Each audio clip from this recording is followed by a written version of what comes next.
رب العالمین والصلاة والسلام علی حبیبہ محمد وآلہ وصحبہ اجمعین۔ اعوذ باللہ من الشیطان الرجیم، بسم اللہ الرحمن الرحیم۔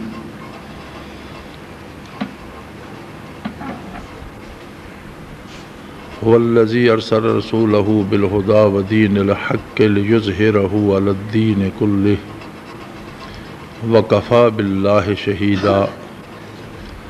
اللہم سبحانک لا علم لنا الا ما علمتنا انک انت العلیم الحکیم۔ مولا یا صلی وسلم دائما ابدا علی حبیبک من زانت بہ الاسر۔ اللہ جل شانہ نے اپنی ذات کا تعارف، اپنی شناخت اپنے رسول صلی اللہ علیہ وآلہ وسلم کے حوالے سے کرائی، اور فقہ کی کتابوں میں یہ مسئلہ درج ہے کہ اللہ پر ایمان کی شرط یہ ہے کہ پورے خلوص کے ساتھ یہ اقرار کرے کہ میں اس اللہ کو ویسا ہی مانتا ہوں جیسا حضرت محمد صلی اللہ علیہ وسلم، جو حضرت عبداللہ کے بیٹے، اللہ کے آخری نبی، مکہ مکرمہ میں پیدا ہوئے اور جنہوں نے مدینہ منورہ ہجرت فرمائی، جیسا وہ منواتے ہیں ذات اور صفات کے ساتھ، میں ویسا ہی مانتا ہوں۔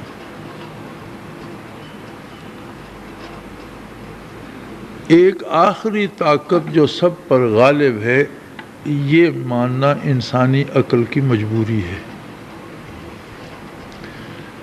جو لوگ کسی مذہب کو نہیں مانتے، در حقیقت یہ بھی ایک مذہب ہے کہ کسی مذہب کو نہ مانا جائے، اور ان کے نزدیک زمانہ سب کچھ کرتا ہے، وقت سب کچھ کرتا ہے،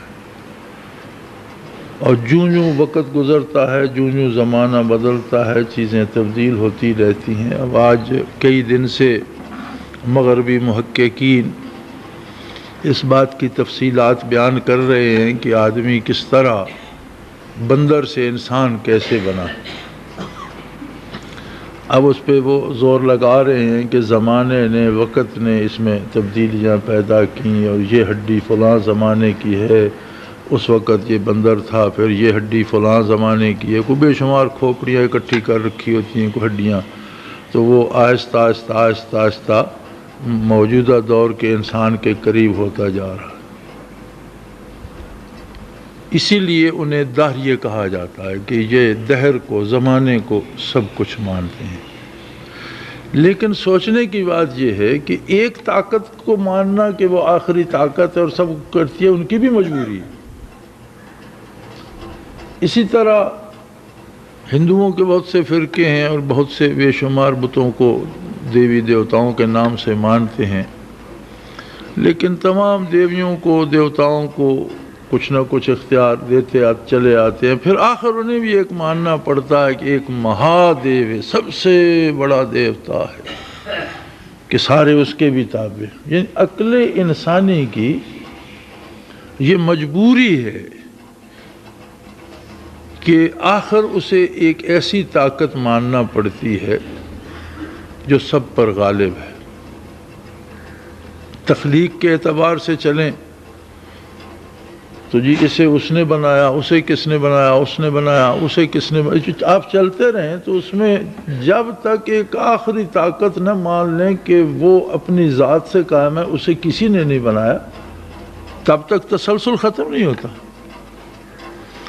لہذا مجبوراً عقل انسانی کو ایک آخری طاقت ماننا پڑتی ہے، اور یہ جو عقل کی مجبوری ہے، یہ معرفت الہی کا دروازہ نہیں۔ ہاں، عہد فطرت میں جب انبیاء علیہ الصلوۃ والسلام کی تعلیمات ناپید ہو گئیں، اور کسی نے اپنی عقل سے یہ بات تلاش کر لی کہ کوئی ہے جس نے سب بنایا، جو سب کو چلاتا ہے، وہ کون ہے، کیسا ہے، مجھے کوئی بتانے والا نہیں، اس کے لیے اتنا ایمان اس کی نجات کے لیے کافی۔ لیکن جب انبیاء مبعوث ہوتے ہیں اور تعلیمات انبیاء موجود ہوتی ہیں تو پھر ان سے ہٹ کر اپنی اٹکل پچو چلانا یا اپنی عقل کو استعمال کر کے سمجھنا، انسان اس کی استعداد ہی نہیں رکھتا۔ پھر حضور صلی اللہ علیہ وسلم کی بعثت اتنا عظیم واقعہ ہے کہ پہلی اور آخری مرتبہ آپ صلی اللہ علیہ وسلم کی بعثت پہلی اور آخری مرتبہ سارے جہانوں کے لیے فرمائی گئی، تمام انسانوں کے لیے فرمائی گئی، تمام اقوام عالم کے لیے فرمائی گئی، تمام ممالک کے لیے فرمائی گئی۔ ایھا الناس انی رسول اللہ علیکم جمیعا، اے اولاد آدم تم جہاں کہیں ہو میں تم سب کے لیے اللہ کا رسول۔ اور یہ چھوٹی بات نہیں تھی، دنیا میں اولاد آدم پھیل چکی تھی، اقوام میں تبدیل ہو چکی تھی، اقوام قبائل میں بدل چکی تھی، ممالک میں تقسیم ہو چکی تھی، موسم مختلف تھے، مزاج مختلف تھے، خوراکیں مختلف تھیں، زبانیں مختلف تھیں، اوقات مختلف تھے، ایک جگہ دن ہوتا ہے، ایک جگہ رات ہوتی ہے، ایک جگہ گرمی ہے، دوسرے ملک میں سردی ہے۔ تو جو انبیاء علیہم السلام کسی خاص قوم میں مبعوث ہوتے، اس قوم کا ایک متعین علاقہ ہوتا، اس کا مزاج ہوتا، اس کے مطابق احکام نازل فرمائے جاتے۔ عقائد تو ہمیشہ سے ایک ہی رہے اور ہمیشہ ایک ہی رہیں گے، لیکن احکام میں تبدیلی ہوتی اور ان کے مزاج، ان کے موسم، ان کے اوقات کے مطابق احکام ارشاد فرمائے جاتے۔ اب ایک ایسا نظام عبادت، ایک ایسا نظام عدل، ایک ایسا نظام حیات، ایک ایسا نظام اخلاقیات جو ساری دنیا پر بیک وقت قابل عمل ہو اور ہر جگہ مفید ہو، انسان کی جان مال آبرو کو تحفظ دیتا ہو، انسان کے اوقات کی حفاظت کرتا اور اسے اللہ کے حضور واصل کرتا ہو، یہ کام صرف اللہ کر سکتا ہے، مخلوق کے بس کی بات نہ تھی۔ 14 صدیاں بیت گئیں، 15ویں صدی کا بھی ایک چوتھائی بیت گیا، اور یہ مشاہدہ ہے کہ روئے زمین پر اللہ کے بندے موجود ہیں، اللہ کا دین موجود ہے، ان کے عقائد بھی ہیں اور اعمال بھی اور عبادات بھی۔ چین میں اگر مسلمان نماز روزہ کرتے تو افریقہ میں بھی کرتے ہیں، یہاں سردی ہوتی ہے تو وہاں گرمی ہوتی ہے، یہاں گرمی ہوتی ہے وہاں سردی ہوتی ہے۔ جاپان میں اگر کرتے ہیں تو امریکہ کے مغرب میں بھی کرتے ہیں، جہاں دن رات کا فرق ہوتا ہے، یہاں ہمارے پاس دن ہوتا ہے تو اب امریکہ کے مغرب میں رات ہوتی ہے۔ مغربی امریکہ کا اور ہمارا 12 گھنٹے کا فرق ہے۔ موسموں کا بھی بڑا فرق ہے، کہیں سارا سال برف جمی رہتی ہے، کہیں تپتے سیراں ہیں کسی جگہ اور سارا سال کوئی چھینٹا نہیں پڑتا۔ لیکن ایسا معتدل، ایسا متوازن، اتنا صحیح اور درست نظام زندگی کے ہر شعبے کا کہ ہر حالت میں اور ہر جگہ قابل عمل ہو اور مفید ہو، انسانی معاشرے کے لیے بھی، انسان کی ذات کے لیے بھی، اس کے ظاہر کے لیے بھی اور اس کے باطن کے لیے بھی، اس کی دنیا کے لیے بھی اور اس کی آخرت کے لیے بھی، یہ حقیقت انقلاب ہے۔ اور اگر ان معنوں میں انقلاب کہا جا سکتا ہے تو دنیا میں صرف ایک بار آیا اور وہ ہے بعثت محمد الرسول صلی اللہ علیہ وسلم۔ دنیا میں صرف ایک انقلاب آیا۔ اس دین میں خصوصیت کیا تھی؟ والذی ارسل رسولہ، وہ اللہ وہ ہے جس نے اپنے نبی صلی اللہ علیہ وسلم کو، اپنے رسول کو بھیجا بالہدا۔ عربی لغت میں ہدا کا مفہوم ہوتا ہے کسی بھی کام کو کرنے کا صحیح طریقہ، وہ اس کام کے لیے ہدا ہے، ہدایت ہے۔ عقیدے میں ہدایت، صحیح عقیدہ، عمل میں ہدایت، صحیح عمل۔ فرمایا میرا نبی مبعوث ہی ہدا لے کر ہوا ہے کہ زندگی کے ہر شعبے کے ہر کام کو کرنے کا صحیح ترین طریقہ انسانوں تک پہنچا۔ اس میں وہ زندگی کے ہوں مسائل، کاروبار ہوں، نکاح طلاق کے مسائل ہوں، معاشرے کی ضرورتیں ہوں، ملازمت کے ہوں، زندگی کے کسی شعبے سے، اخلاقیات سے ہوں، تعلیمات سے ہوں، ہر شعبے زندگی میں ہر کام کو کرنے کا صحیح طریقہ فرمایا یہ میں نے اپنے نبی کو عطا کر کے مبعوث فرمایا ہے۔ اور یہی ہدا جو ہے ودین الحق، اسی ہدا پر انحصار ہے دین حق کا، یعنی اسی ہدا کو عقیدے سے عمل تک جو اپنائے گا وہ دین حق پر کاربند ہے۔ اگر ہم اللہ کی مہربانی سے عقیدہ صحیح رکھتے ہیں تو دین کا ایک شعبہ ہے، الحمدللہ ہم مسلمان ہیں۔ لیکن اگر عمل نہیں کرتے تو اس کی مرضی، وہ معاف کر دے تو معافی کی گنجائش باقی ہے، چونکہ کافر کے لیے اگر اس کا خاتمہ کفر پر ہوتا ہے تو اللہ نے طے کر دیا کہ میں اسے معاف نہیں کروں، وہ تو فیصلہ ہو چکا۔ بندہ مومن کتنا بھی خطا کار ہے، اللہ قادر ہے چاہے تو ساری خطائیں معاف کر دے، لیکن ایمان کے ساتھ عمل نہ کرنا ایک بہت بڑا جرم بھی ہے۔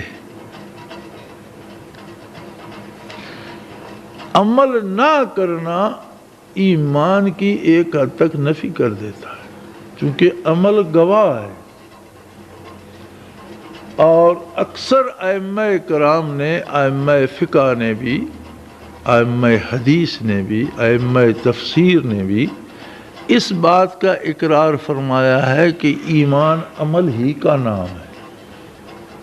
اگر عمل درست نہیں ہے تو اس کے ایمان کا کوئی اعتبار نہیں، سوائے امام ابو حنیفہ رحمۃ اللہ تعالی علیہ کے اس میدان میں آپ اکیلے ہیں، اور وہ فرماتے ہیں کہ یہ کہنا کہ میں اللہ کو واحد اور اللہ کے نبی کو برحق مانتا ہوں، یہ بھی ایمان کا دعویٰ بھی تو ایک عمل ہے، اس کا یہ عمل تو قبول کیا جائے، اسے مسلمان تو مانا جائے۔ لیکن اور کوئی ائمہ کرام میں سے ان کے ساتھ کھڑا نہیں ہوتا، وہ فرماتے ہیں عمل ہی کا نام ایمان ہے، اگر عمل نہیں کرتا اس کی قول کا کوئی اعتبار نہیں۔ ایک شخص کہتا ہے میں نے آپ کو کھانا کھلا دیا، کھانا کھلا دیا، وہ بندے کو کھانا نہیں کھلاتا تو اس کے کہنے پر بندہ زندہ رہے گا؟ ایک آدمی پیاسا ہے، دوسرا کہتا ہے تم میرے عزیز ہو، میرے دوست ہو، میرے بھائی ہو، میں نے آپ کو پانی پلا دیا، میں آپ کی ضرورت سے آگا، میں مانتا ہوں آپ کی پانی، میرے پاس پانی ہے، میں آپ کو پلاتا نہیں ہے، تو اس کا اقرار اس کی زندگی بچائے گا؟ یہی بات ائمہ کرام عمل کے بارے میں فرماتے ہیں کہ ایک آدمی عمل اپنی پسند سے کرتا ہے، شیطان کے کہنے پہ چلتا ہے، نفس کے کہنے پہ چلتا ہے، اللہ کا حکم نہیں مانتا، اللہ کے نبی صلی اللہ علیہ وسلم کا حکم نہیں مانتا، ان کی پیروی نہیں کرتا، تو وہ کیسے ہم مان لیں کہ اس کا ایمان ہے؟ کہ ایمان تو عمل کا نام ہے۔ امام ابو حنیفہ رحمۃ اللہ تعالی علیہ فرماتے ہیں کہ بھئی یہ دعویٰ کرنا کہ میں ایمان لایا ہوں یہ بھی عمل ہے، تو یہ عمل تو اس کا مانا ہے. اور الحمدللہ ہمارے لیے تو شاید اسی میں گنجائش نکلتی ہے جو مسلک امام ابو حنیفہ رحمۃ اللہ تعالی علیہ کا ہے. لیکن سوال یہ پیدا ہوتا ہے کہ جو کچھ ہمارے سامنے ہے، جو کچھ ہم دیکھ رہے ہیں، جس سے ہم برت رہے ہیں، جو کچھ ہم پر بیت رہی ہے، اس کا عالم، اس کی حالت، اس ماحول کو دیکھیں تو وحشت طاری ہو جاتی ہے کہ ایمان کہاں ہے. کسی کو چند ٹکے ملتے ہیں دوسرے کے کھا جاتا ہے، کسی کا بس چلتا ہے دوسرے کی عزت لوٹ لیتا ہے، کسی کا بس چلتا ہے دوسرے کی جان لے لیتا ہے. بازار سودا خریدنے جائیں تو کوئی اعتبار نہیں ہے کہ اگر دکاندار حاجی صاحب بھی ہیں تو پتہ نہیں نرخ صحیح لگا رہے ہیں یا نہیں، چیز پوری تول رہے ہیں یا نہیں، جو کچھ لے رہا ہوں، جس کے لیے پیسے دے رہا ہوں وہی مل رہا ہے یا اس کی نقل مل رہی ہے. زندگی کا اعتبار نہیں. حکومتیں ہیں، حکمران ہیں، صدور ہیں، وزراء ہیں، وزراء اعظم ہیں، سب کچھ ہے، قانون ہے، اس کا محکمہ قانون کا نافذ کرنے والا بھی ہے، عدالتیں ہیں، سب کچھ ہے، لیکن آدمی کی زندگی کا کوئی تحفظ نہیں. تو اگر حقیقت تلاش کی جائے تو اس کا سبب ہم ہیں، ہمارا کردار ہے، ہماری خواہشات نفس ہیں، ہماری چھوٹی چھوٹی خواہشات جو ہم دوسرے کی چیز چھین لینا چاہتے ہیں، صرف اپنے لیے سوچتے ہیں میرا کیا ہوگا، مجھے کیا مل جائے گا، میں کیا حاصل کر لوں گا. اسلام ہے دوسروں کے لیے زندہ رہنے کا نام. کنتم خیر امہ، تم بہترین امت ہو، اخرجت للناس، تمہیں میں نے کھڑا کر دیا ہے تمام انسانیت کے لیے. دوسروں کی فکر تمہارے ذمہ ہے. کوئی اگر کفر و شرک میں مبتلا ہے تو اس کی فکر کرنا تمہارا کام ہے. کہیں نوع انسانی کی عزت اور عصمت لٹ رہی ہے تو اس کی فکر کرنا تمہارا کام ہے. کہیں کسی کے حقوق لٹ رہے ہیں تو اس کی فکر کرنا تمہارا کام ہے. حتیٰ کہ کوئی ایمان لائے یا نہ لائے، اس کے انسانی حقوق کے تحفظ کا خیال کرنا یہ تمہارا کام ہے. کافر کو بھی انصاف نصیب ہو، اس کی بھی جان مال آبرو کو تحفظ نصیب ہو، اس کی فکر کرنا بھی تمہارا کام ہے. اس لیے کہ تمہیں کھڑا ہی دوسروں کے لیے کیا گیا. اخرجت للناس، نوع انسانی کی حقوق کی نگہداشت تمہارا فرض منصبی ہے. اگر ہماری ذمہ داری بحیثیت ایک مسلمان یہ ہے اور ہم کر یہ رہے ہیں کہ میں ممبر پہ بیٹھا ہوں، جو سامنے بیٹھے ہیں میری نظر ان کی جیبوں پر ہو کہ کس کس کی کتنی جیب کاٹ سکتا ہوں، تو بے تفاوت راز کجاست و کجا، تو مسلمانی میں اور ہم میں کتنا فاصلہ ہے.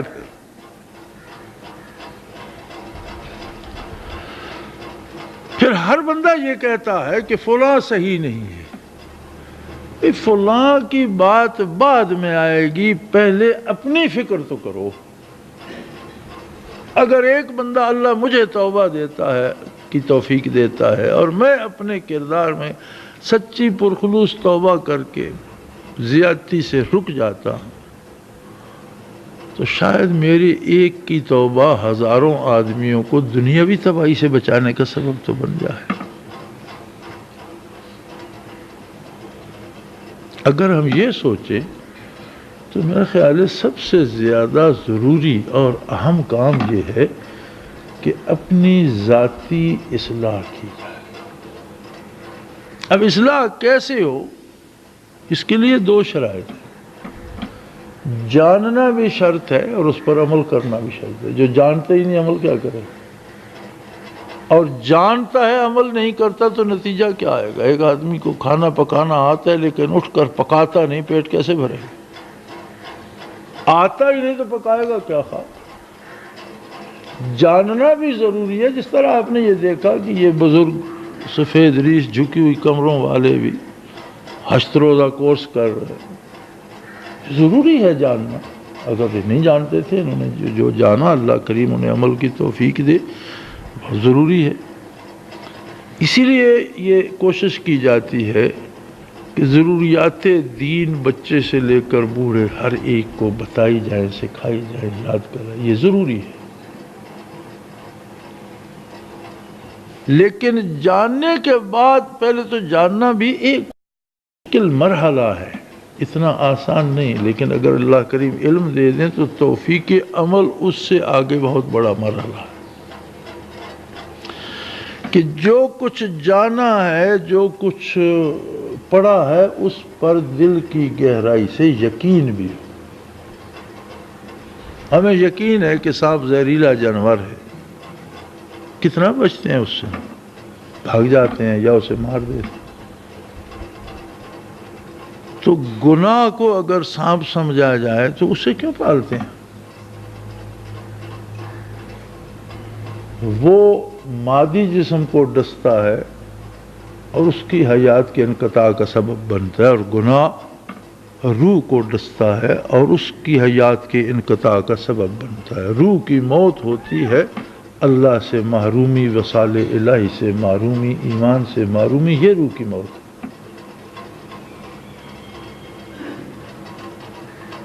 تو سانپ کے سانپ ہونے پر جو یقین ہے، وہ یقین ہمیں گناہ کے گناہ ہونے پر نہیں ہے. ہم ہیلے نکالتے ہیں، سانپ تو سانپ ہی ہے، لیکن ہم کہتے ہیں نہیں یار یہ رسی کی طرح ہے، یہ خوبصورت ہے. یہ تعویلیں ہم گناہ کے ساتھ کرتے ہیں. یہ جواز ہے اس کا، وہ جواز ہے. جب ہم ہیلا بندی کر کے اپنے لیے ایک گناہ جائز کرتے ہیں تو 14 کروڑ بندے ایک ایک گناہ بھی جائز کریں تو ملک میں تو 14 کروڑ گناہ روا ہو گئے نا. تو پھر اس پر کون سی حکومت آئے گی؟ کیسے حکمران ہونے چاہیے؟ کیسا نظام آئے گا؟ یہ جتنی محنت نفاذ اسلام کی ہے، جتنے نہر نفاذ اسلام کے ہیں، جتنے جلوس نفاذ اسلام کے ہیں، جتنا شور نفاذ اسلام کا، اس کی بنیاد اس پر ہے کہ کیا ہم اپنے اس 4.5 ہاتھ کے وجود پر اسلام نافذ کرتے ہیں.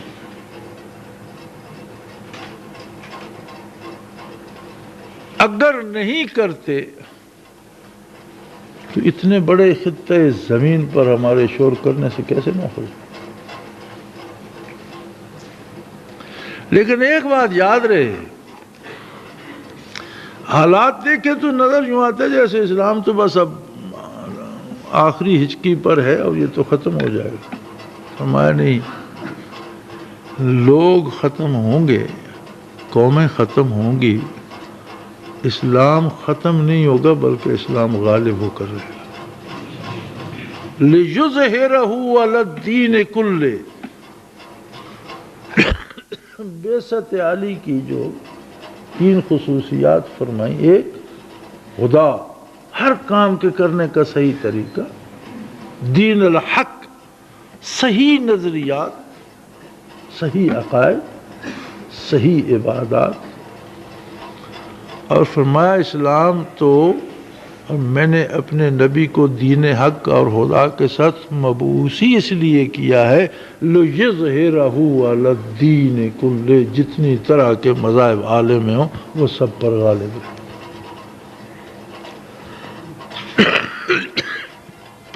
اگر وقتی یا حادثاتی طور پر عالم کے طویل سفر میں، صدیوں کی طویل مسافت میں کچھ عرصہ ایسا بھی آ جاتا ہے جہاں روئے زمین پر یا کسی خطے زمین پر اسلام کا غلبہ نہیں رہا، تو اس کا یہ مطلب نہیں ہے کہ اسلام مٹ گیا.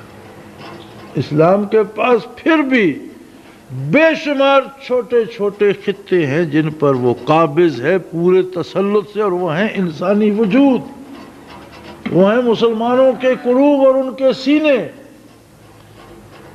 اس عالم ہاؤ ہو میں، اس ناانصافی اور اس ظلم میں، اس دہشت گردی میں بھی آپ کو ایسے چلتے پھرتے لوگ ملیں گے جن پر اسلام غالب ہے اور اسلام کے علاوہ کچھ نہیں، ان کو کسی چیز کو پرواہ نہیں کرتے۔ اسلام کی سلطنت موجود ہے، مٹے گی نہیں، لیکن یہ اس کا طریقہ ہے کہ جب لوگ قدر کرنا چھوڑ دیتے ہیں تو اور قدردان پیدا کر لیں۔ عَسَىٰ اللَّهُ بِقَوْمٍ يُحِبُّهُمْ وَيُحِبُّونَهُ يُقَاتِلُونَ فِي سَبِيلِ اللَّهِ يُجَاهِدُونَ فِي سَبِيلِ اللَّهِ يَقْتُلُونَ وَيُقْتَلُونَ۔ ایسے لوگ پیدا کر دے گا۔ تاتاریوں نے اس عہد کی اسلامی ریاستوں کو تباہ کر تاخت و تاراج کر دیا۔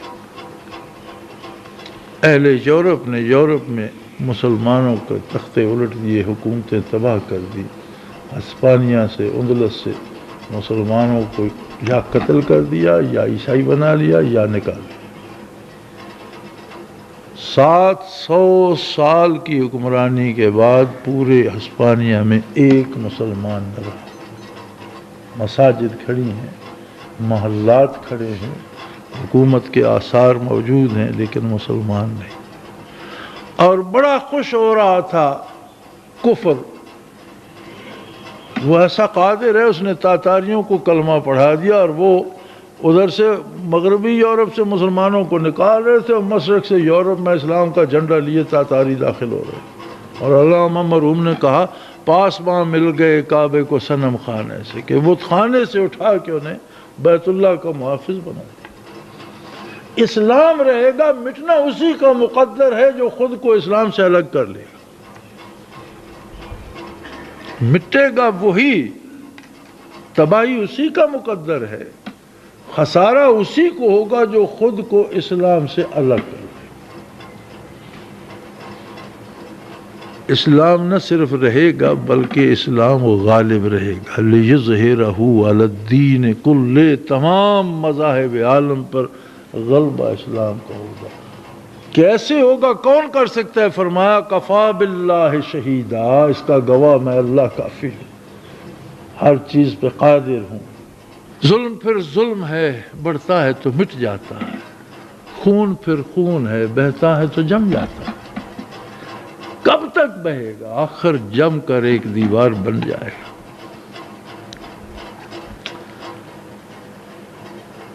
جو کچھ ہم دین پڑھ رہے ہیں، پڑھا رہے ہیں، جتنا مجاہدہ ہم ذکر اذکار کے لیے کریں، سارے کا حاصل کیا ہے؟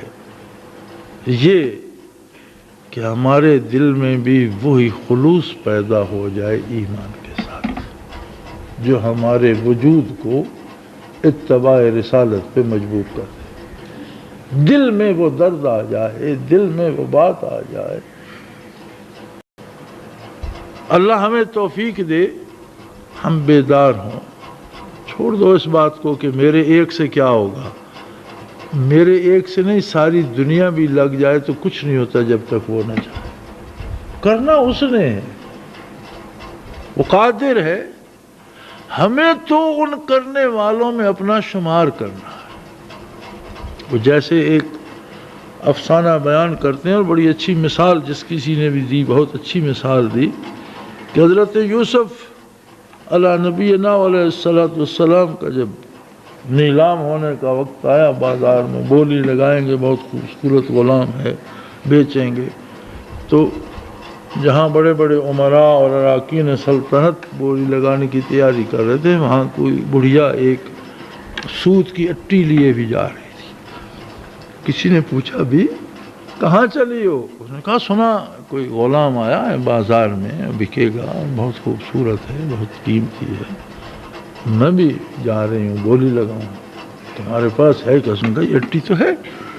تو وہ بڑا ہنسا کہ تم بے وقوف ہو، جہاں کروڑ پتی اور ارب پتی لوگ بیٹھے اور حکمران بیٹھے ہیں، وہاں تمہاری یہ۔ اس نے کہا مجھے یہ پتا ہے کہ مجھے یوسف نہیں ملے گا، لیکن کیا میرا خریداروں میں شمار نہیں ہوگا؟